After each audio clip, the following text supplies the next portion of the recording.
बापाच्या, पुत्राच्या आणि पवित्र आत्म्याच्या नावे आमेन. असा शुभवर्तमानात येशू या जगात त्याच्या दयाबद्दल बोलतो. मी पृथ्वीवर आग लावण्यासाठी आलो आहे. जर ती आधीच जळत असेल तर मला बॅप्तिस्मा द्यावा लागेल.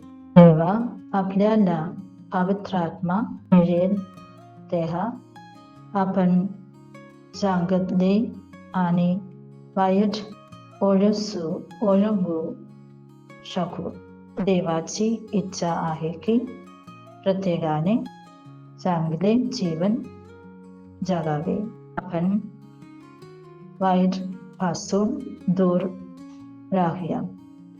भावी परिस्थिती, वाईट विचार, शब्द, कृती आणि आपल्याला वाईटाकडे नेणाऱ्या गोष्टी आपल्या जीवनापासून दूर ठेवूया.